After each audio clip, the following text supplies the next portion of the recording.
Ladies and gentlemen, my name is Donald Trump, and I want to talk about the greatest podcast in the world.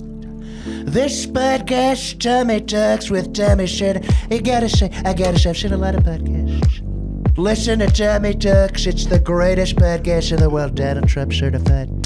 Oh, mate, that misunderstanding. What about the kids?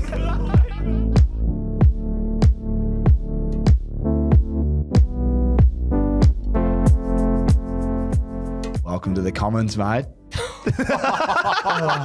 Mate, you're so different off mic, eh? No, but I Change your tone of voice. had a mate that says just don't go. Welcome back. Just get straight into it. So I'm trying to get straight into it, boys. No Tommy talks, no nothing. Nah. Well, they don't. I'll do an intro, outro afterwards. I should say it's just a pleasure to see you, mate. It's been that long. When's the last time we actually?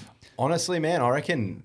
Yeah, gee, I can't even answer that question. I think it was when we were. I was trying to fabricate a story. I'm like, how quick can I think of something to say? Yeah, no. I felt like it was Chapel when AO finished last year, and then then obviously COVID, and I nicked off. Yeah, that's so true, man. And we're on the street, and we're laughing our tits off. Yeah, I know. And Every time I see you, I just laugh uncontrollably. It's going to be a laugh today. Mate, if we had the first 20 minutes on air, that would have been frightening. I know. And we're going to get more. But thanks for having us. Thanks for having us. How am I going? Welcome. Yeah, mate, it's a pleasure to be here. I think we should talk about Elliot's car parking situation, mate, because I reckon he's going to be fucking giving you up. Can I just? I'll run the story. So I'm running around. I'm like, fuck. I've told him to come here. I haven't really given him any idea about the parking situation. So we started at 11:30, right? I've called him. I've missed his call to start. I've called him back, and as I've called, it's locked the phone, and he's missed the turn off because I've called. So he's like, "You've cost me 5 more." I go, "Oh no!" Like you got to look after your guests, right? Anyway, then he gets here. I see him pacing up the street. There's this angry, lean, ripped unit up the street. I'm talking to you on the phone, right? Talking to me, he goes, I haven't seen him in a year, this bloke. And he goes, the fucking parking. He walks in the building, co-working space, meant to be quiet, fucking $28. So bad, mate. Who knows what's going to sting me for the next hour? Yeah, what do you say? That's for 1 hour? I'm pretty sure. Oh, mate, he's gone. It just gobbled up my credit card. They eat you up around here, I tell you. Parking in Richmond is ridiculous. Yeah, I'm pretty sure I just got an email from Nat, my account's drained. Oh, shit. Oh, well, mate, how'd you go? You got to park? Is it within a kilometre? I think so, mate. I got on the jog. It took me it was about 5k away. But, it's all right. Yeah, good to see you as well, mate. Like, just fucking $28. What an I know. daylight robbery. Oh, mate, absolutely mate. it is. And you normally don't wear hats. Why are you wearing a hat? Oh, I got a shocking haircut the other day, mate. And it's funny you bring that up because we've talked a lot about that off mic. So thanks for that, Tommy. Appreciate that, mate. He set you up beautifully. I went to the local barber. He's like this new barber that operates down the road from my house. We won't disclose where that location is because there's, for obvious reasons. He's obviously there's listening. no reason. I may as well just tell I've you. got a few stories why there. Yeah, we'll get to that in just a moment. But he actually lives on the same street as me. We just figured this out off mic. So you know exactly the one I'm talking about. New place. Just New opened. place. Yeah. Yeah, right. And I won't be on there. I saw this heavy set Arabic bloke out the front, and he was looking real staunch, had all the tats and stuff, but it looks like a proper men's barber. So I walked in there, I thought I'll get my lid sorted out, get the salad sorted out. And I said, look, mate, just a slight little trim on the top. I'm like, barely touch the top, please, mate. I just want to keep as much on the top as possible, mate. I've got a receiver, that's all here. You know what I mean? I know what you're talking about. He's got me looking like Count Dracula. It's honestly the worst. I've never had a worse haircut in my life.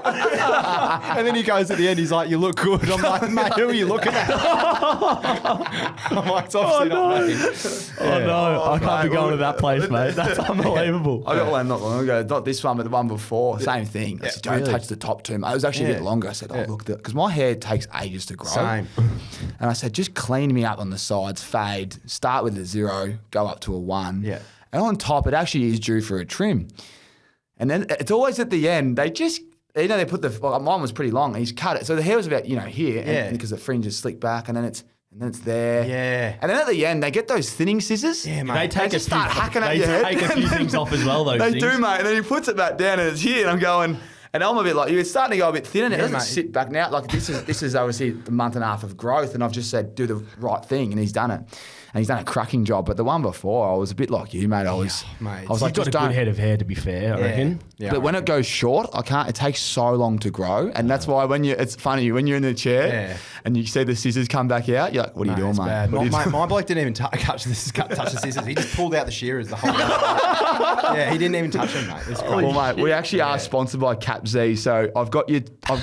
You can take either of these hats. You can take both, wow. mate. But if you need to cover up the lid, Wow. Caps have got Thanks, you. mate. Caps have got you covered, I'll mate. take them both. Now I've got to touch on, because I've never seen you without a hat, and the reason is as we did discover off air, I live up the road from you. Yeah, but I've known that for a little bit, but I haven't known you. But I tell you what, you have A-grade status in Brighton. I have never seen anything like it. I've never seen your eyes. You're always wearing sunnies, always wearing a cap, always in like sporting gear, tennis kit. It's true. And always dining for one at a cafe. And it's just like, mate, the sunnies, it's A-grade celeb status. Like, just give me a coffee and give me space. And it is absolute world class. And I've been dying. Now, your eyes are beautiful as well. Oh, thanks, in mate. the flesh. They're literally redder than the devil's appendage. I don't know what you're talking about, but thank you so much. I appreciate that. Absolute superstar. I You're loved it. telling me that you both live very close to each other. You I only live just met actually today. on top of a cafe in an apartment, and it's a great cafe. And I've seen Elliot a few times there. There's another one up the road I've seen, but he's always decked out in like what I would define as like an A-grade, B-grade celeb, just trying to cut through the crowd and not be known. Well, he is. It could be just your normal wear, by the Yeah, I way. think That's it just is. how I've read it. I get it. He is an A-grade. And talking about A-grade, mate, when it comes to January and February, there's no bigger name in I Australia than Elliot Loney. Yeah, I'm surprised you got me on now, man. I'm pretty much redundant for the rest of the year, mate. So you probably should have got me on in January. I don't know why you got me on. But that's very true, mate. January is an unbelievable time. Oh, it's exciting. How do you like, so obviously you're mates with Kyrgios and Kokonakis, but like how did you get in a position where you're literally on like almost every talk show and like some of the panels, the series panels for the tennis and Mate, stuff? it's weird. Like, well, that's kind of like what I've been aiming towards, because I do tennis coaching as well. I've been doing like my qualifications through Tennis Australia and stuff. So I love the sport. I used to play a lot.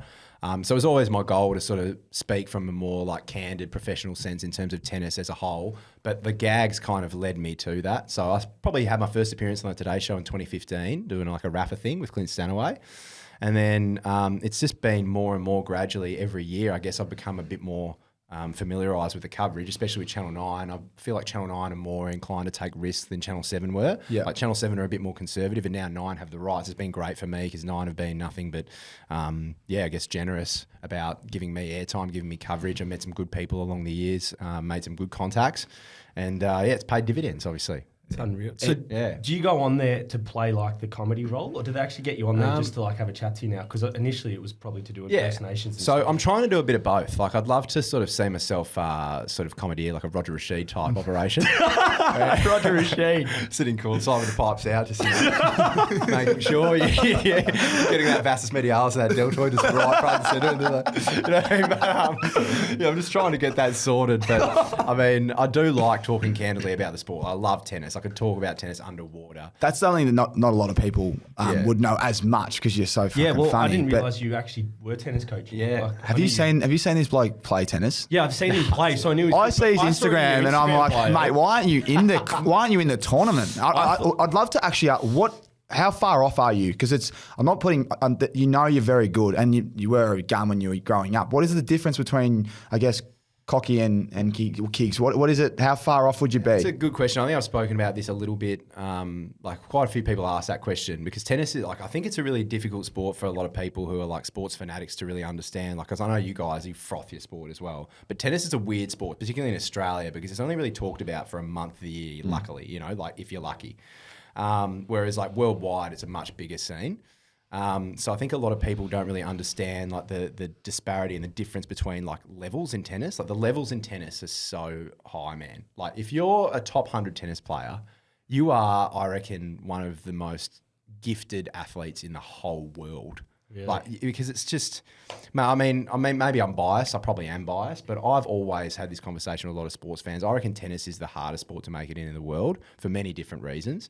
But like, I think about how much time I put into tennis. I've always often said, if I put as much time into, say, AFL from the same age as I did into tennis, well, at least I would have got paid for playing footy. Even if I didn't make AFL, I would have played VFL or played a decent level of club footy and got some money. You know what I mean? Yeah. Whereas in tennis, if you're not in the top 75, 80 players in the world, it's hard to make money, man. You're basically not even making money. It's crazy. It's insane, man. And It's to- crazy. Is it that technical? Oh, man. How big of a difference would it be from like the world number one to say the 150th seed? Is it like monumental, or is it just minor the top differences? 10 and top 20 guys, I reckon there's another layer of level that's like, you know, separating the guys below that. But I think, to be honest, man, like between like 100 and maybe 40, it's mostly mental. All these guys can play high level tennis.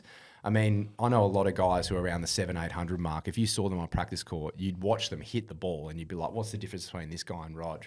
You know what I mean? Yeah. But then when they play a match situation, everything changes. Right. A lot of these guys, like the top guys, like your Novaks, your Rogers, your Raffas, you know, these guys are just like mental beasts, mate. Like beasts. That's insane, That's bro. the difference. Yeah.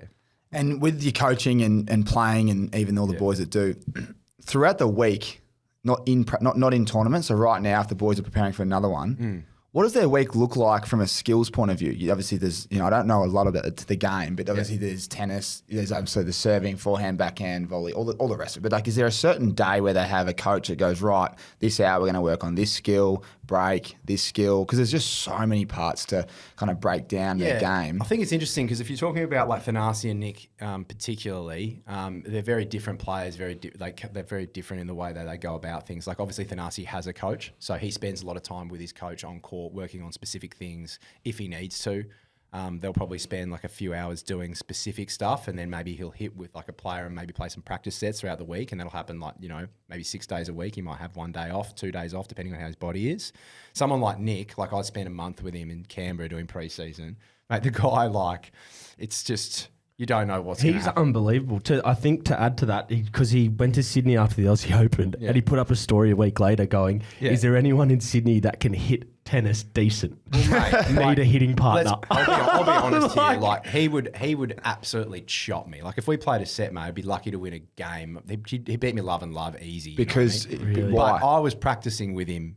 I was his lead up for the Aussie Open. Do you know what I mean? Yeah, I saw you. So like that's the thing. Like I don't think it's pretty insane. Like he's probably one of the most naturally gifted, if not the most naturally gifted tennis player I've ever seen. A lot of people share that sentiment. I mean, the stuff that I've seen him do on the practice court, it honestly, like, it just gives you goosebumps. You're like, how does it, what just happened? You don't, sometimes you look at him hit shots and you go, how did that just transpire in front of my eyes? I don't get it. Doesn't do it justice I don't get sometimes it. on the camera, I reckon. Like probably for you up close, when you're watching it, it's probably just like unbelievable. Do you see some things on the when you're not sparring, but Yeah. practicing together? Does he do some crazy Oh, stuff? mate, he does it on the court. But I know, like, you I see mean, it. it's the funniest thing that I find the most ridiculous is like you draw the correlation between him and Happy Gilmore because like he's got the big drive and the big serve. Like he rolls up on the when we were in Canberra. I'm not joking here. He's probably got the best serve in the world, I reckon. Like people say that there's other guys like Riley Opelka and Ivo Karlovic and these guys with absolute rockets, but I reckon he's got the best serve in his world in the world. In particular because he can like do so much with it. Do you know what I mean? Yeah. But it's like we hit serves once in a month. But some athletes are like that. Under prepare is almost better for them. If they overdo it, then they maybe think too much. Dude, it's just I've never seen anything like it. Like I don't understand how he can have like such a natural, flawless service action. And me being with him, learning so much, just being on the practice court with him, seeing him hit serves once in a month. Because I know that he puts people think he puts mayo on it, and when he says he's not training, he's not doing stuff like that. Like it was actually amazing for me to go, this guy's not bullshitting. When he's saying this stuff, he's actually being legit about it. Wow. Like I watched him hit serves once, and I reckon he hit serves for like 15 minutes. And then I watched him play AO, and he served unbelievably. I think he had the fastest serve of the tournament. I don't That's know unreal, isn't it? It is. That's what people don't know. I wish everyone could know. Yeah. Like that's insane. Do you think do you think that he's better off doing that, or do you think there's another level if he keeps practicing on it? I think Nick knows for sure that if he practiced as much as, say, like a Rafa Nadal or something, and he put all his eggs into that basket, I don't see many guys that would be able to stop him. Because he's pretty much the only guy. I think he is the only guy, to have beaten Novak, Andy Murray and Roger Federer in his first time, like playing all of them. Like it's a pretty crazy start. And then like, I don't know, like you think about how little he's trained in comparison to them in terms of like the lifespan of his tennis. But I mean, Nick's been very public about it. He's discussed it a lot. Like I think that he's chosen this life. Like he doesn't really want to win Grand Slams. He just wants to be like a good ambassador for the sport, bring new sponsors in, bring new fans in, which he's already done. Which he's doing. And change the face of the game. And I think that's like Nick's goal. And like after spending a lot of time with him, having a lot of discussions about it, like I completely understand it and I support it. You know, like if that's what he wants to do and makes him happy, then like.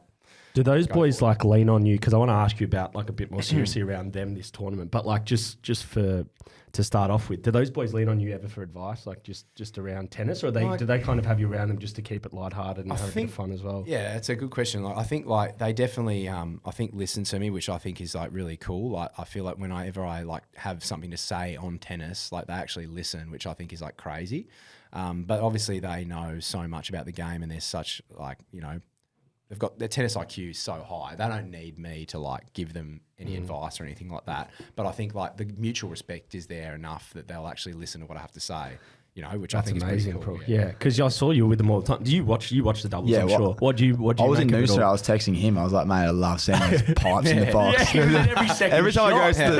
every time it goes to the box, I'm like, there he is. I saw him on I saw Kokonakis or Kyrgios at times. What I think, and because I know Cocky well, is through we had a good relationship through the lockdown league stuff that we did not long ago. We haven't caught up for a while because of all this stuff. But I think being a player and athlete like of AFL, and when you're stressed and all this, and whether you're on the best thing I'm sure is just having the great man there to make him laugh. You know, you can see how intense it gets. This bloke, we're going to get into some gags later. I've never laughed as hard as hanging out with this guy for a couple of months. I was concerned coming to this podcast just about, are we going to get any words I've out had the of sloppiest rig in my whole career. I've never had abs until I hung out with this guy because I would just lose my mind. And he's got a new voice. He actually, if the more you hang out, he can start to copy your voice or your mates. So then Is that true? Oh yeah, it happens. Yeah, That's just trained, or is it just? I don't know, man. The skill, That's frightening. the skill to do your. So not many people. There's people that don't know the great man. When you go, hey, do this. It's like, did he just do that? And that's how I felt. So when we're doing this lockdown league thing, which is like online PlayStation competition, I'd get him on for special comments, and all these AFL players or whatever, whoever was playing, were playing like a game. In comes Loney randomly because I'd be like, bro, quick, chuck the headset on, and then all of a sudden Bruce McAvaney's rocked up. Yeah, that's one of your famous ones. I love and then Morgan Freeman rocks up, and it got to the point where I was in the hub, and I'm literally wasn't I like he should send me an invoice because it'd be don't send that invoice. I'd be like, mate, boys are a bit flat, need something in this hub. Yeah, what do you need? I'd write this script, and all of a sudden it's like Conor McGregor just spraying the boys, and like, people think it's actually Conor. Yeah, it's pretty funny. Man, that's insane. So when did you start, I guess, the impersonations and all this comedy? When did it all start? Yeah, man. I think like, obviously since I came out of the womb, I've always been like a bit of a strange cat. When you come out of the womb, what was the first word and how'd you speak? You reckon? Well, mate, Morgan Freeman. It's pretty funny, man. Like, honestly, my first word, like, you probably think typically the first word would be like mum or dad or something like that. Apparently, my first word was fucking moon. yeah. So I knew I was a space cadet straight out the fucking womb, mate. Do you know what I mean? Like, who does that? So strange. Yeah, I know. It's so weird. My dad's like, no, dad. I'm like, moon. Yeah. You know, the first one I actually remember, and this might have been a bit into your time, but for me, one of my favourite ones, because it had a filter on your head, and I don't know what platform it was on. It was the 90s footy stage, where you were blown up like a meathead. Oh, mate, the prestigious... Give us a There you go, man. You're a strong, strapping lad, man. I can see your vestis miliaris, your fucking quadriceps and your biceps right here. How would you like to slot in the foot poker for the prestigious? Is that based on an actual teacher you've been around? Or just kind of stereotyped? Yeah, I think like obviously, I don't know, man. It's just this weird thing that I've always had like inherently within me. Like I absorb people like for some reason. Like I just kind of like when people talk and stuff, I devour their souls now. He does, mate. I listen to them and like, I don't know, man. It kind of like just for some reason, sometimes I just, and it's been like this way for as long as I can remember. Like I'll just kind of start speaking like them and be like, "Holy shit, man!" That like in my own head, I'm like, "That sounds exactly like them." And then like my mates will be like, "Fuck, man, that's like spot on." And that's always been that way. It's really strange. I can't exactly describe what it is. It's I guess like I don't know. The people out there that are listening, because they would know who you are and they have heard it. I'm going to do a little test here, right? So I know a few of my favourites. We're going to continue talking, and you're going to be character, and I'm just going to go. You're going to start with Conor McGregor, Morgan Freeman, and then go rogue after that, because they're my two favourites. And there's a few I'll others. just whip the voice list out then. Even better. Actually, let's get this list out. Just go through your list before we start. This is honestly some of the most fascinating stuff you'll When you see hear as well. this, you are going to be mind blown at the customization of the voice. He can stay in the voice, talk to us like we are now, and just read all these names of people you can do. Well, there's Bear Grylls. There's My God, this list is massive as well, mate. That is There's, 2 pages worth. Yeah, Morgan Freeman. Dylan Alcott's just made the list as well, actually. Wow. Really? Yeah, Elmo, Tony Abbott, Marky Wahlberg, Dave Hughes, Matthew McConaughey, David Attenborough, Rafa Nadal, Andy Murray, Jim Courier, Bernard Tomic, Nick Kyrgios, Dave Ferrer, Novak Djokovic, Dominic Thiem, Frodo, Samwise Gamgee, Smeagol, Sean Connery, Christopher Walken, Senator Palpatine, and I've got all the Star Wars characters here: Dr. Phil, Ronnie Chang, SpongeBob, Patrick the Joker, Elvis Presley, Michael Jackson, Keanu Reeves, Mike Tyson.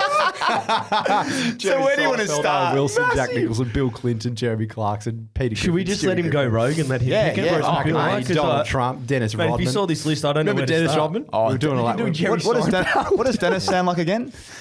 Yeah, man. Dennis Rodman, man.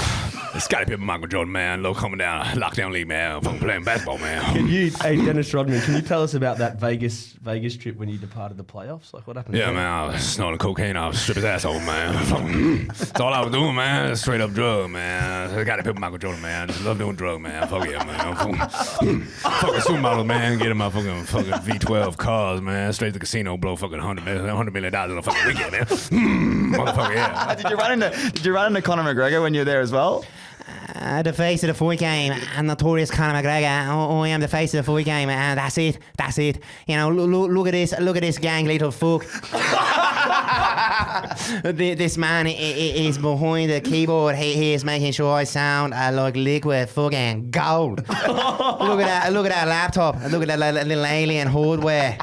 Looks like Tommy Sheridan's fucking foreign lid. Look at that. Can you, as Morgan Freeman, just tell us about the parking situation before?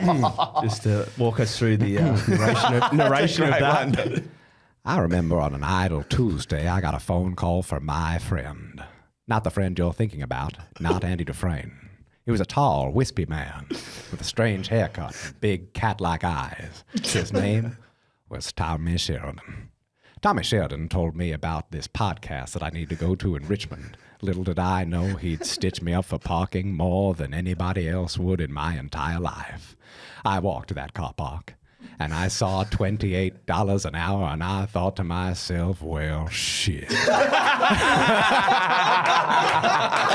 That is so good. It takes me to a trance. Mate, I'm already abs are starting to kick in. I'd rather spend some time in Shawshank than see that fuckhead ever again. Oh, mate. That is so good. And it's just so much fun. And, oh, mate, Yeah, we've gone off track a lot. We love this shit. we love this shit. I love this shit. And that's fuck. Even when we're caught up at a cafe, look, Lone's just telling me about the night out in the piss. And just I go, mate, just recap the night for me.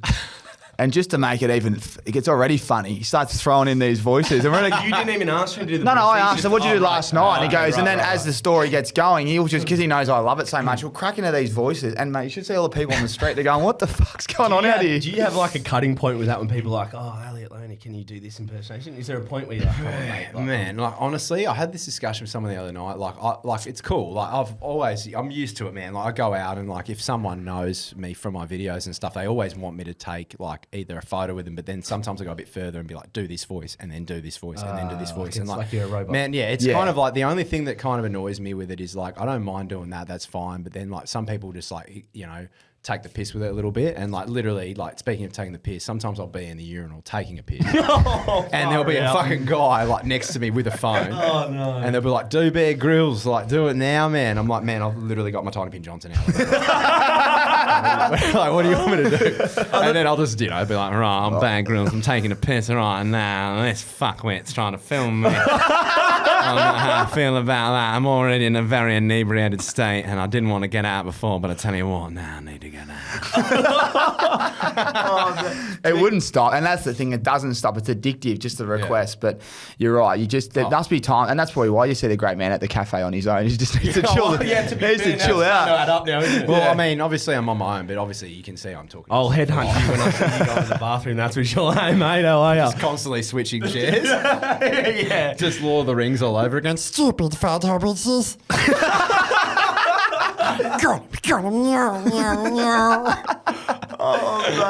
The King of Martin Street, Hobbit. Yeah, that's you, mate. That's your new nickname, King of Martin Street, for sure. One of the one of my favourite things about Curios is his press conferences, because we love individuality in sport. Yeah, be themselves. And we love blokes that just call out a journo for a shite question every now and then, like him. But have you seen him, Elliot, do the impersonations of Nick Kyrgios with their head to the side, the hat to the side, the Celtics top and chain? Kiggs must lose it when he says that. Mate, he's so good like that, man. Like, I love how Kiggs is like. He's so good like that. Both the boys are, Cocky and Kiggs, man. Because like we're pretty tight, all of us, and I just think like it's so good that they just like they're so happy with me taking the piss out of them. Oh yeah. Like they just, I mean, it's really funny. Like because they take the piss out of me and vice versa. Like we just have this great relationship where we can just have a laugh at each other. And you know, I'm like Kiggs knows like he never wears hats usually, and like he gets pissed off because I'm wearing a hat. He's like, "Why are you wearing a hat?" That's actually a good point. Just the little things. Like, I love it, but the hat. Still for me, suit the aesthetic. It's like, mate, I just went to the barbers and he's murdered my head. I know, literally, mate. That's it. Yeah, so I don't know, man. It's pretty funny, but yeah, he's fine with it, man. It's good. That's great. Yeah, the accountability is great. I love how he calls them out. Yeah, but can you just on a more serious note, because like obviously the Aussie Open was unbelievable for them. Yeah. And for me on the outside, like seeing them play together was pretty special. I'm sure for you even more special. But like it seemed like with Kyrgios from the outside, like there was almost like either a maturity change or an attitude change where he was just super like focused and really wanted to win. Like he called it after like the fourth or fifth game. The whole process through that, what was that like behind the scenes with them? And were they as lasered in? Was it anything different? Man. I don't think I've seen Kiggs that locked in for ages. But I think like with him, he probably benefits from having sort of stability around him. And I think that new girlfriend's been great for him. Costine, her name is. She's awesome. She's a really nice chick. I met her at Oz Open. And, you know, she's... I didn't really know his ex very well, but I know they had like a lot of drama and stuff, and that's pretty well publicised in the media and that. But I think his new girlfriend, she's got her head screwed on. She's very intelligent. Like she's got a degree behind her. She's got like a few side hustles and businesses and stuff. She's got her own life away from Nick, you know. And I think that's good. She offers a lot of stability, and Nick really benefits from that. I think like it was interesting, like when they won the final. It was about 2 p.m. once they finished, 2 a.m. when they finished the press conferences, and Cocky and I were raring, like we wanted to get to electric, you know, like, you know, the wild west, that place. Yeah, I was amping him up. I'm like, you just want to slam, mate. He's walking around, he's like, yeah, I know, man, I'm so pumped. Like, how sick's this? Like, oh my god, you know, like it was just loving it. And then like we went and saw Nick, and we're like, Nick, you coming, bro? Like, you going to come out with us? And he's like, nah, bro. Well, I got to fly to like 7:30, bro. I'm just going to chill. I thought he was joking. I'm like, yeah, come on, mate. So he legit didn't go out after he won. I'm like, mate, we've celebrated a lot less than this. Let's go out, mate. Mate, you just want to slam. Yeah. That's incredible. Yeah, and mate, he just didn't want to go out. That's so funny. So he didn't go out, but let's talk about the boys that did go out. Oh, mate, that was a big night, mate. That was a big night. What time did you just get out? I remember talking, it would have been midnight when you would have left. No, man. It was later than that. It was like 2. And I think Electric closes at like 3. So I think we got there at 2, actually. It must have been a frightening hour. Oh, man, 1 hour power. Crazy. Yeah, so we had the AO car drop us off. And mate, that's hectic. It was crazy. AO car valet. Yeah, valet. But mate, the Chapel Street was a zoo, so we had to like stop. And Cocky's like, I can't wait, bro. I've got to get out of the car now and like get in there. so I'm like, all right. And so he tells the driver, he's like, oi, driver, peasant man, stop the car. And the driver's like, yeah, okay, Mr. Cockinuggus, no drama. And then he like pulls over the car, and we got out the car, man, and it was a zoo, man. So obviously everyone must have been at the pubs and stuff, like watching on the telly. Oh, they'd be hammered. Man, people started running after us. Well, running after Cocky, really. Come on, mate. The cops Elliot, Loney. You know what I mean? The cops were after me. Like, there he is, the bastard. Like, come back here, boy. We know how crook you are. Anyway, so I'm running down Chapel Street, right? Cowboy cop. We got all these birds chasing after Cocky. And I'm running like this flat stick, man. And then we get to Electric and we stop in front of the velvet rope and it's just like, we had all these people that were there, like Cocky's entourage, family, friends, and Cocky's like, oh, like all these guys, him now. And then like the bouncer's like, no worries, cockle knuckles blow like fucking great. No way. The velvet rope, So man. he should though. And we just Far ran out. up the stairs, man. I reckon I've perished more shots in half an hour than I've ever had. That's incredible. Yeah, it was nuts, man. Great It was just night. like, tequila again. He would have He would have been the most four. famous person in Melbourne that night. They were plastered yeah. everywhere. Everyone was watching him from like the quarters. Dude, it to was the- like the Beatles or something, man. Yeah, I swear, literally, man. right? I'm not joking. I'm not embellishing that story. Like, you can ask Cocky, man. We were running down the street and there were people running after us, Yeah, man. it's incredible. Yeah, like it was Incredible. insane, man. Well, they lit the whole tournament up, the whole world, really. You know, Yeah. CP3 even reached I out, which know. is because we know So Cocky loves he basketball. man. Yeah, He was huge. What did, on what that, did he yeah. say to him? What, I think CP3 might have sent him a jersey or sent it. He shared him on like Instagram Yeah, and they said like speak a bit. congratulations They and they speak a chat. bit, But yeah. but Cocky's story is incredible and that's why I'm keen to get Cocky on when he's in town. But Yeah. it's just so rewarding to see both the boys, but especially Cocky. His story the last 3-4 years, it's been a grind, man. Oh, man. And you got to chuck COVID in the middle of it, which just means less training and comp and tournaments. And he had great momentum and all these injuries. So everyone sees the like you'd expect. No one is going to see that stuff. And I wish wish people did have the opportunity to have gurus like Ethan follow them because you'd see the story and how they got there. Yeah. When you hear about it, and then especially Loans would know more than I, but the hard work behind the scenes to that moment, it's Mate, just the nothing Adelaide better. tournament itself probably gets a little bit overlooked because of the doubles, but It he won does, that tournament but before, right? Yeah, in his hometown, that was a good. That was a It's good. just unbelievable, Mate, mate. But like, then, yeah. like, touching on that though, man. Like, I mean, 6 years he was pretty much written off. He got to 69 in the world. He was an absolute prodigy. Everyone was talking about how good he was and what he was going to do in the sport. And then all these injuries started to plague him. And I think he was joking about being washed up, but he's a very smart guy. Like, he hears what people say about him. He's a switched on dude. And I think it definitely got to him at some point. And then to see him turn around, man, he's top 100 for the first time in 6 years, man. That's insane. Like, now he's 94 in the world. That's Wow. the first time in 6 years he's been in the top 100, man. And he's only going to have a better year if he can keep his body together. Obviously, Yeah. we know how good he is. But I think it's just a testament to so many people that probably did write him off in the locker room. You know what I mean? Yeah. But everyone had so much respect for him because when Cocky's on, he's just about as good as anyone in the world. Like, he's beaten Roger Federer when Yeah. it's pretty insane, man. Like, he's a serious freak. And that's why it's even. Roger's just one of the, he's just the biggest goat of all time. But Yeah. even to have, Roger's messaging him, Tanasi, Yeah. What does he call him? congratulations. He's got a Tanasa or lot of something? respect in the locker room. Tanasa. Yeah, he's got Tanasa, gave him yeah. a nickname. And guys Yeah. like, he's like, I don't even know where that's come from. Yeah. But I'll it's take stuck. it. Yeah, you take it. You take it. Roger Mate, Federer I gave just- it. just great. On that, I should just mention this on the podcast. It's a cool story. I was telling this to someone the other day. I met Federer through Cocky actually one year at the Oz Open. Got a photo with him. Ended up getting banned for it for a year from Oz Open because you're not supposed to take photos of players. in the really? area. Yeah. But it's all good. I got reinstated. It's worth it. But mate, it was actually, I was hanging out playing table tennis in this games room that the Oz Open have for the players and the family and stuff like that. And we're playing table tennis with my mate, and this looming figure walks over, and I just see this guy. I'm having a razz, and I'm like, mate, can this guy fuck off? I'm trying to hit, and I turn around, it's fucking Roger Federer, and he was standing there watching me have a hit of tennis with this guy, table tennis called Cole Smith, and he's just standing there, and I'm just like, oh, mate, what's going on, bro? Do you want to play and stuff? He's like, no, it's okay. I'm just going to watch. Mate, he watched me play table tennis, man. I don't know how long for, maybe 3-5 minutes, man.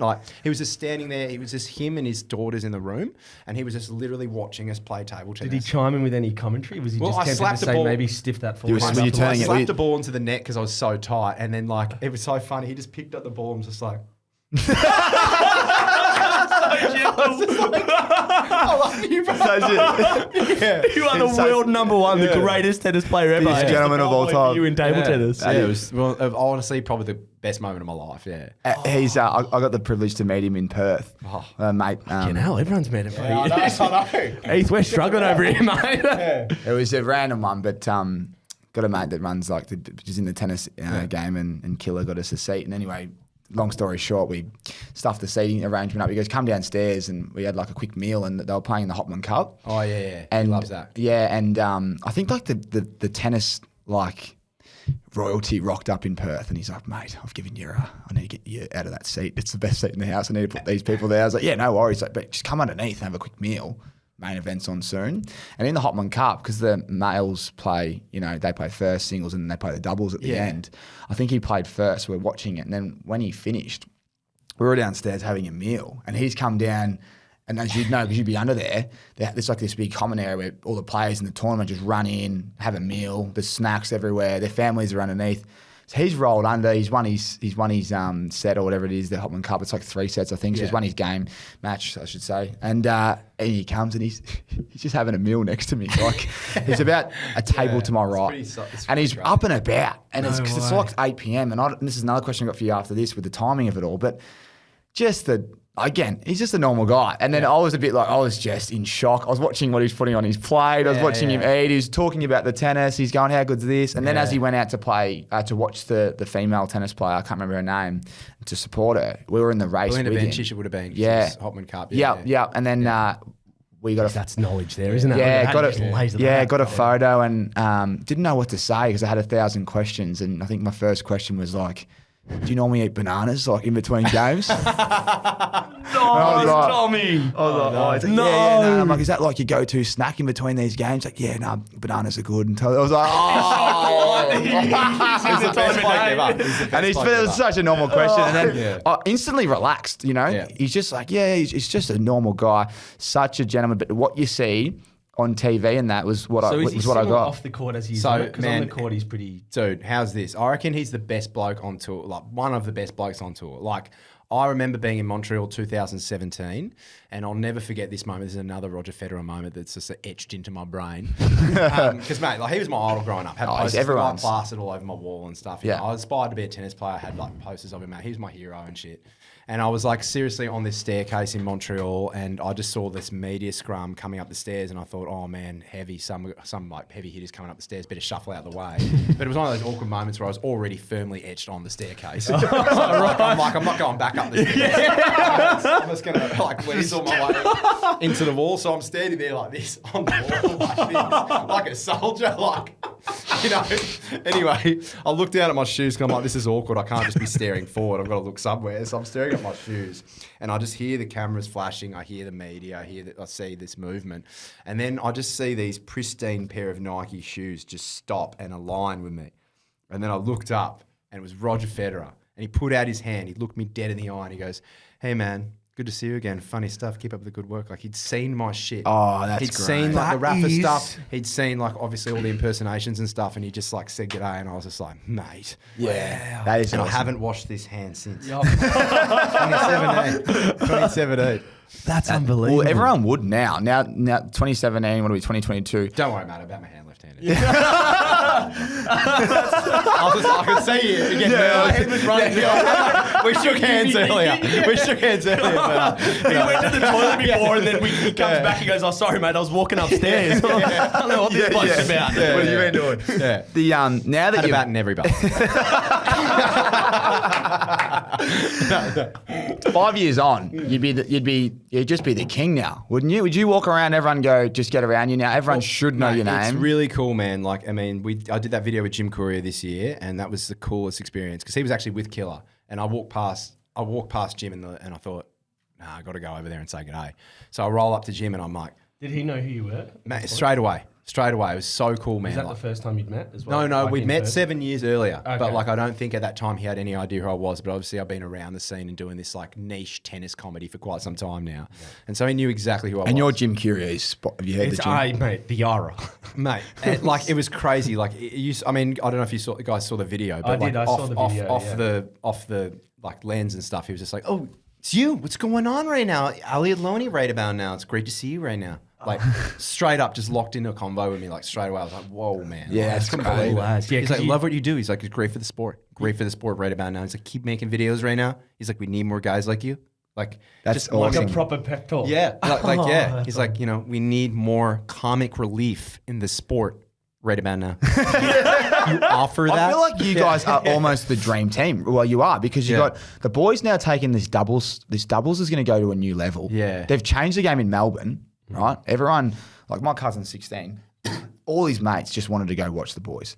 And they reckon it is a bit of a circus in the crowd. They go, it's wild. And because the boys were playing they weren't playing in the main. But they wanted to stay there, didn't I they? got a story about that. They wanted to They were stay saying there, it was just unbelievable scenes in the crowd. Yeah, mate. So like, I think it was the match that he was playing Michael Venus, where Michael Venus was the infamous. Dude, so I was sitting like literally in the box behind Cocky and Cocky's coach. Like we're all in the sort of the same area, right? Because it's a big, when the doubles is on, obviously there's like Kiggs' coach and entourage and then like Cocky's entourage as well. So there's like quite a few people around. Luckily I had a spot just behind Cocky's coaches, Todd. Yep. So I'm sitting there and like, we just decided, well, I decided personally that every time, like it's a bit of a grey area to yell out during a player's serve. But in between service motions, just before they start their action, it's frowned upon. It's a sin. But it's not illegal. Wow. So So- it's like bad sportsmanship. So what I started to do, and it started to pay dividends for the boys, and I explained this to Thanasi after the match. I'm like, I think Michael Venus might be pissed off at me specifically.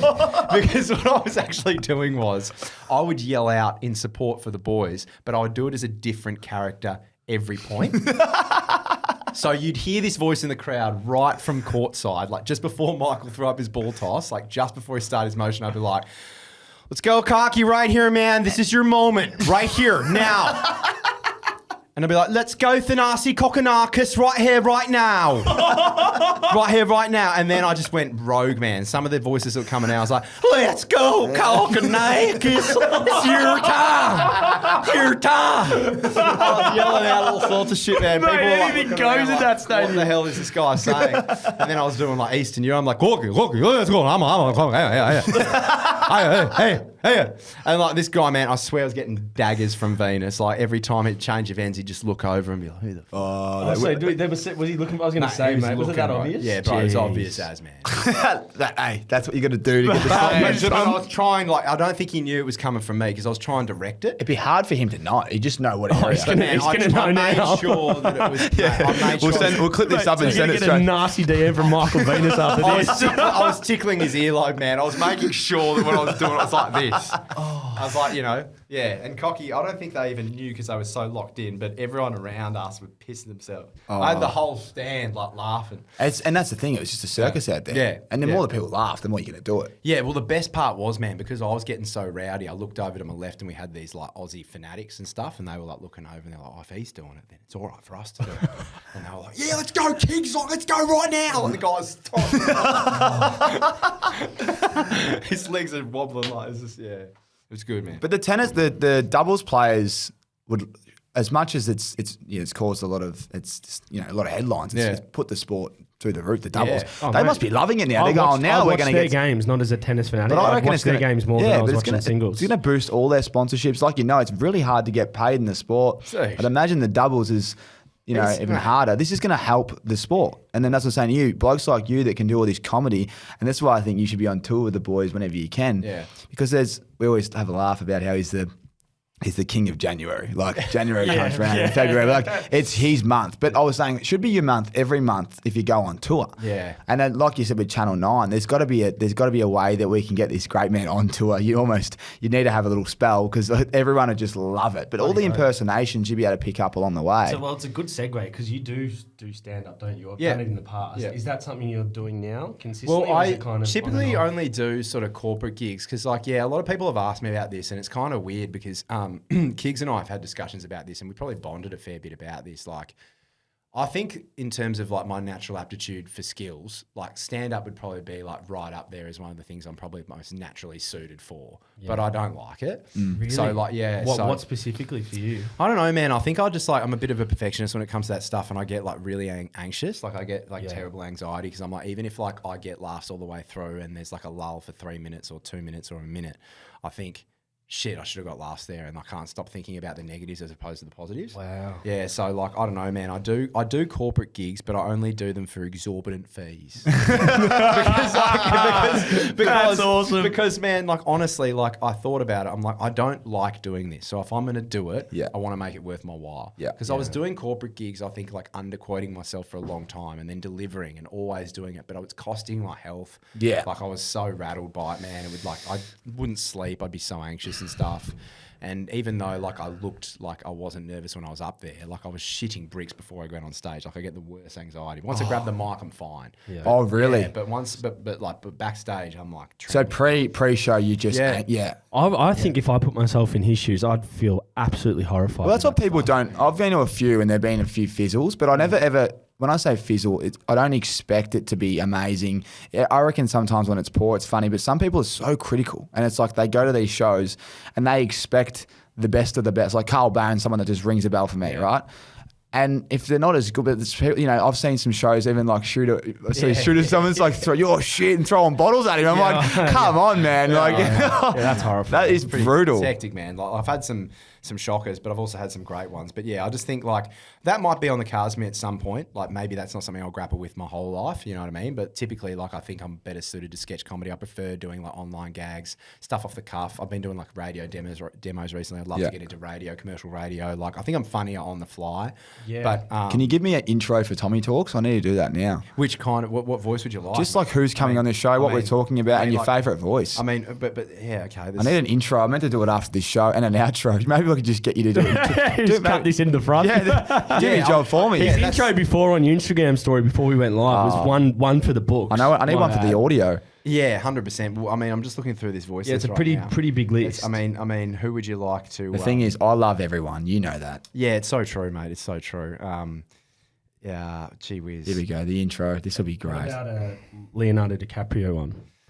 Yeah, that's a tough one. That is tough. I haven't really. No, I mean, look, I'm happy to do it, but I just Donald think Trump. Donald Trump would be great. Yeah. I'm happy to do Leo. The thing is that Leo's not like when you're thinking For an intro, you want an authoritarian. Yeah, figure. let's get a Leo's subtle. Leo's Trump subtle, authoritarian. whereas Leo's more Morgan Freeman-esque. That's true. I think Trump is good. Yeah, let's do Donald. Okay, here we go. So Jake, Tommy, Elliot. Here we go.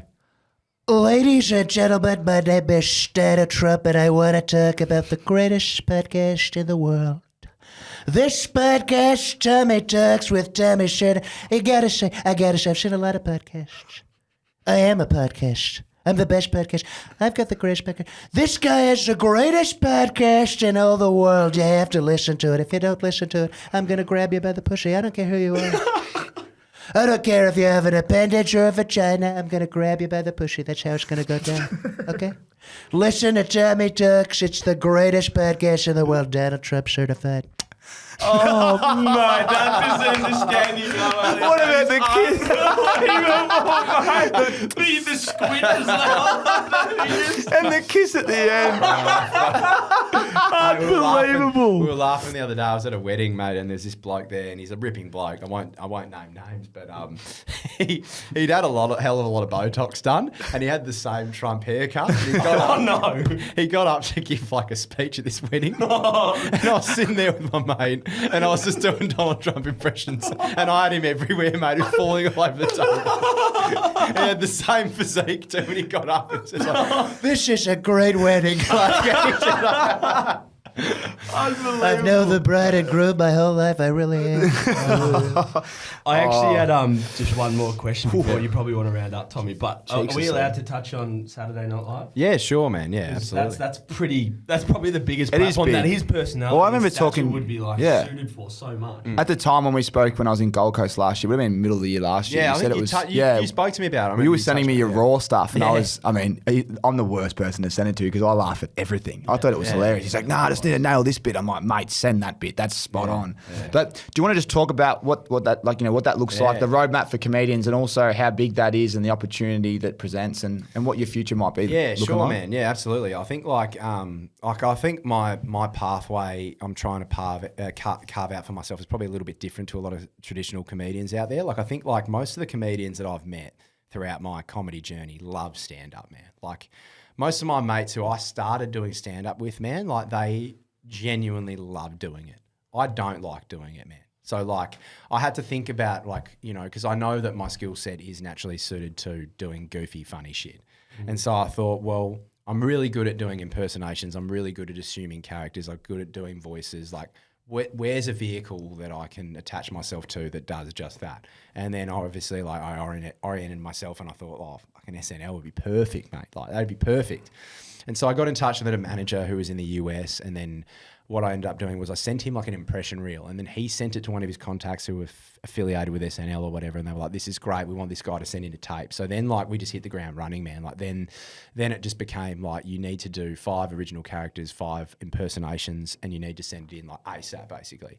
Wow. And so yeah, I just was like, holy shit, man, because it was a big opportunity because we had like the window for applications closes. I can't remember exact month or date. But I had a small window, so I had to like sit down and go, fuck, and just like come up with these original characters was probably the hardest part, and then come up with like 5 impersonations and stuff. And I was just sitting there watching all the originals like Jimmy Fallon and like Will Ferrell and just like trying to get a sense of like, you know, what I had to do. But then obviously it made it tough because I couldn't get over there because of COVID. Like COVID was just ravaging Victoria at that time. Yeah. So yeah, I ended up sending in like a tape and well, I didn't get selected, so. Oh, really? Well, no, they went with 3 Americans, so. But they've never chosen an Australian before. I was going to say, would you be said the that. first There's guys, yeah, I would be the first ever. I mean, there's been a few people and stuff on Twitter I've seen that have like tweeted me and said you wouldn't be the first ever. There's a guy called Bowen Yang who was like born in Brisbane but lived in America basically his whole life. So there's like, you know, I'd be the first guy like born and bred Australian. Yeah. You know what I mean? There's guys that were born in Australia, then lived in America, then became like. Does that motivate you to keep going? Because I feel like that. I don't know enough about the space, but surely I'm a that big window's believer not in this. closed. I think that the fact that you can't even get there at the time, or you know, like there's a big risk involved. They go with the local, you know, the Americans. But like, I genuinely think that if I got in front of like say Lorne Michaels or the people that would make the executive decisions in the show, it'd make things a lot easier for me. Like I think like, you know, I need to meet them. They need to get a vibe of my energy and maybe see like what I'm capable of. Because I feel like even in the tape, it was just a surface level of like what I believe I can do in that environment. Like I feel like if I was just in that environment, I would improve just being in that environment because it forces you to get out your comfort zone a little bit. It's not the same. You're doing it to a video camera. But like, you know, I just think if I was given the opportunity on a show like SNL, I really think that I would get the best out of my skill set, if that makes sense. So like that's obviously makes sense to me to go for a show like that. And there's nothing like that in Australia. Nah, there's not. What is the, give us a little snippet of is it an exclusive bit of tape that you sent to them? Or no, it's on YouTube, I think. Oh, it's on YouTube? Yeah. Well, I think one of the ones I did was on YouTube. Like I put like a one take version out, and then the agent was like, you can't use that because you have to do it. They want it a specific way. So then I just uploaded that on YouTube as a redundant tape in the end.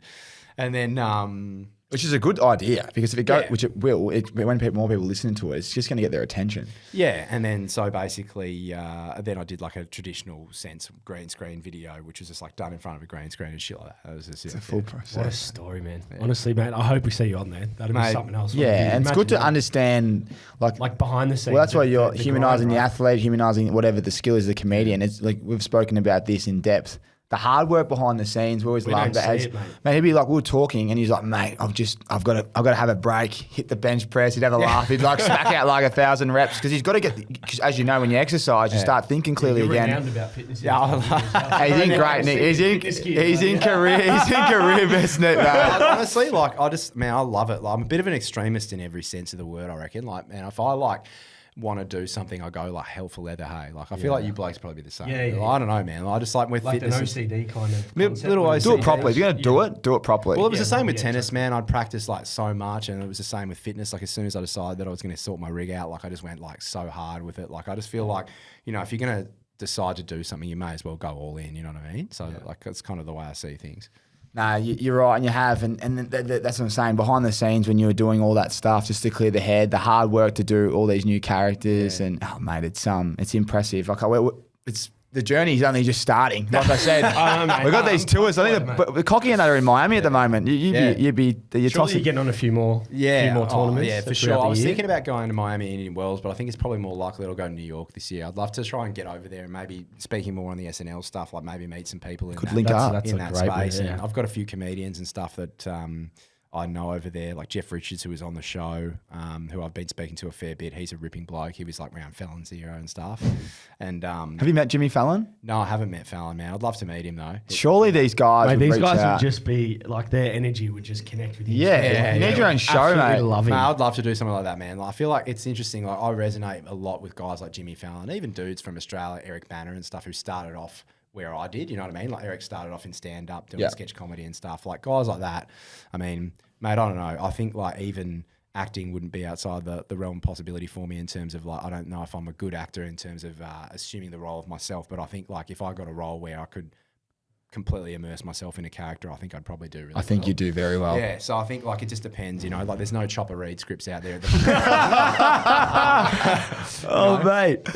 Fucking unbelievable. Chopper, right? I just get called Chopper, but not because of the ears, because of the teeth. Just big, The fangs. big Chopper. That's hilarious, mate. Unbelievable. Jesus Christ, unbelievable scenes. But yeah, I don't know. So mate, we'll have to see what happens there. But When's the New York tournament? Well, when's the boys? I think it's in. I think it's in August. Yeah. Is that a Google situation? I was going to. I don't know. Yeah, he's been locked out of his computer, mate. I don't know. I don't like the look of that screen. Mate. What's going on there? There's letters and numbers and all sorts of things flying through that It's screen. Mate. encrypted, mate, for Mate, a it good looks reason. like a Matrix cutscene. Mate, why don't you tell me what it looks like as Keanu Reeves? Yeah, true. That's actually not a bad shout. Mate, well, like I said, thanks so much for coming. I really appreciate it. We do more of this. I've always thought, you know, when we need a guest, Mate, I've I been just pumped for this one. Ever Yeah, since it you just told me about makes It's me been laugh awesome. so much.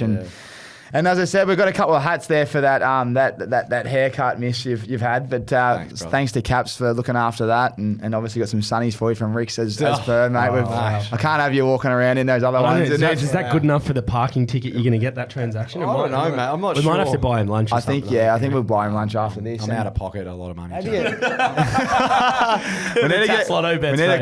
need a corporate to inquire in. We'll get him a little stand-up gig. Yeah. Just a little one, just a small exclusive one. Yeah, mate, that'd be good. That'd be good, mate. And then, just jack up the price. Exorbitant fees. Jackie, you can jack it up. Ah, beautiful, But, mate. a little outro for the guests in your favourite character, trending character. Gee whiz, mate. I know that's a tough one. Original or... You know what? This is pretty funny, but like Cocky loves this one. I was just screwing around the other day and playing around with laughs and stuff, and I was doing Krusty the Clown, but just his laugh. Do you reckon this is pretty? Hang on.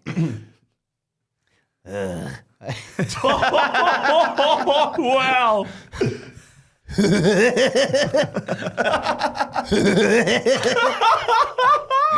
Were you doing that? You were doing that yesterday, weren't you? Oh, good. Beat it, kid. And that's a new one. Yeah, it's a new one. It doesn't get better than this, Or mate. Duffman loves it. Welcome, Duffman loves Tommy Talks here live in the studio. Where are we? The Commons. At the Commons, here live in Richmond. Parking fine central. Oh, It's been a pleasure. It's been a pleasure. no worries. Thank you so much for coming in. It's not a problem. What gonna happen? It's gonna happen. So whatever happen. It's not problem. Whatever happen. It's all fine. It's whatever happen. This hair is truly remarkable. This is the rare endangered species of Tommy Sheridan. This rogue alpha specimen cowboy loves to come into the studio and smile with his goofy Luna Park looking trumpet. He can be seen dwelling on the dance floor of nightclubs multiple nights a week, True story. trying to find females to mate with. Oh, fuck it. Mate, what an episode. Tommy Talks, mate. I tell you what, you never know what you're going to get on this platform. Crazy shit here. I'm just trying to think what else I can rattle off before we head off. Oh, rattle them off. What about a little bit of Bruce McAvaney? Oh, this is my favourite. This you can't go past this. We haven't really done Brucey for a while, have we? But I mean, it really gets you excited just thinking about it, doesn't it? I mean, Brucey gets himself excited. I mean, really, when I'm sitting next to such a thoroughbred unicorn athlete like this man, I really think he could run the steeplechase at the Olympics. I really do. I think it would just take a couple of weeks training and he'd be right up there with the best, wouldn't you say so? I certainly would, yes. No, you don't need to answer it just yet. I'm not done pumping you up. I'm just not done pumping you up. I mean, have a look at those pectorals and that deltoid. I can see it pulsating through your jumper. I really can. We need to get you a Gatorade sponsorship, young man. We really do. I'd love to get you on the payroll. I'd pay you just to look at you. I really would. You remind me of Surioli charging up the halfback flank. For goodness sake, do us all a favour. Save me the trouble and whip your dick out.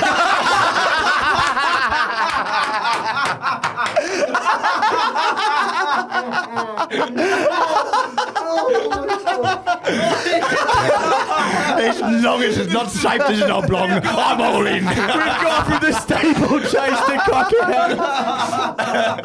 It's not the steeplechase anymore. It's the gobble chase. I want to gobble it up. Fucking hell.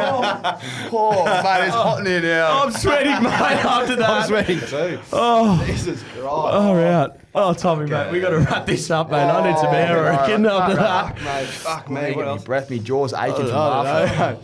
Oh, fuck. Got Elmo in here. Fuck. Oh, God. Elmo's outrageous. It's a gift that just keeps giving. Yeah. Mate. I don't know how much more I can be around you because I Yeah. just feel like that list I'm just going to keep doing. What I said to you, I literally, the list doesn't stop. Yeah, it doesn't stop. It's frightening what it's The list doesn't stop right about now. Oh, that Brought was to my- you by Pepsi Cola.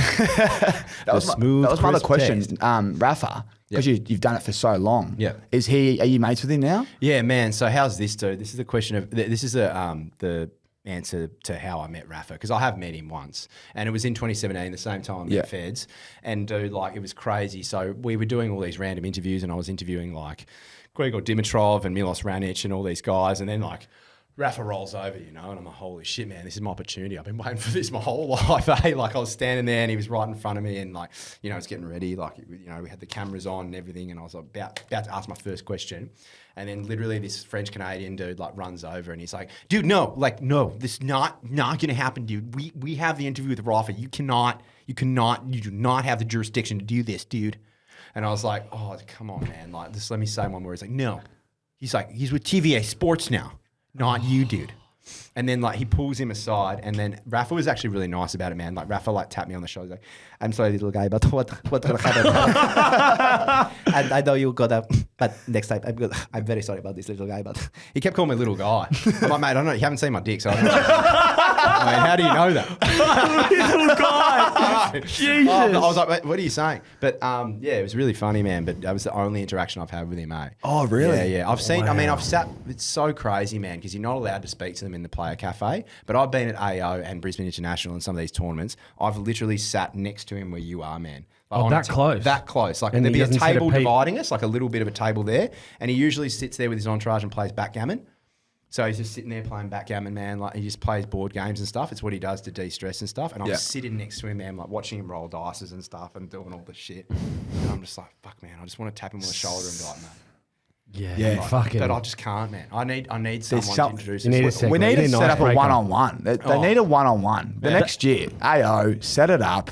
And you could even, They you should- should just be yourself. And they, I'll just be back in a second. Come out in the Yeah, queue. they should interview them as them. Surely. And just see how they handle it. We all want to see Like it. the what's his name, Hamish and Andy, Andy, how he does that segment. Yeah, when he Guess sits who? down- They should have the same room with Elliot and so. We're going to make that and he happen. impersonates Mate, that'd be it. unbelievable. I've seen like what Andy Lee does and stuff for the tennis, and I think he's great. But I think they could really utilise someone like myself to do similar type things. 100%. I think because you know Andy Lee's obviously a big personality and he's had a great career and stuff. But I think like just because tennis is so niche in the tennis space, Yeah. I don't know if like many people really like. We're getting it done. We're getting Yeah, it done. yeah, We're going to yeah. set that up. Yeah, 1v1, Rafa v Rafa. Yeah, Yeah, mate, that'd be probably one of the greatest unbelievable achievements. Yeah. Blow the internet up. Would that be like surreal to you as well? Because he's Oh, probably, mate, he's probably it'd be- impacted I you. think in I'd a- probably retire. I think you deserve it. You've only how long you been grinding the Rafa out for? Mate, I'd be straight to surely. the Caribbean with $300 in my savings, mate, and I wouldn't come back.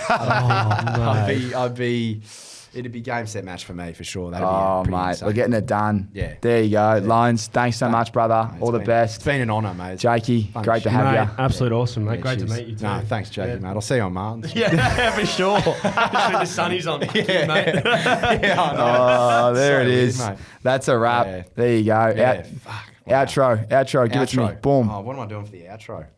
What about Jerry Seinfeld? Wrap that up for me. No, not Wrap that whole thing up for me.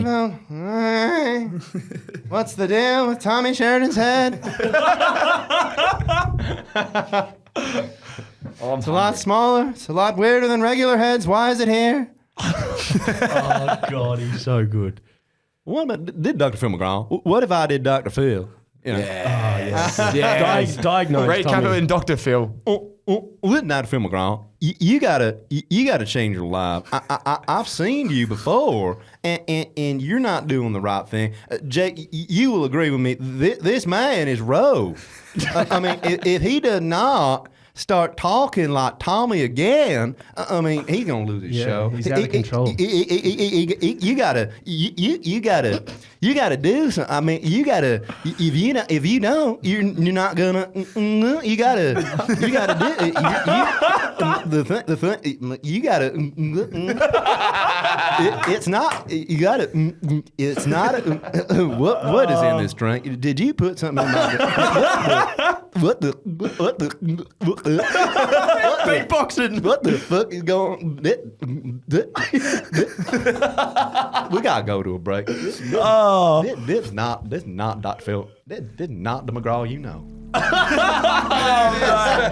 Elliot Loney, that's a wrap. See you next week.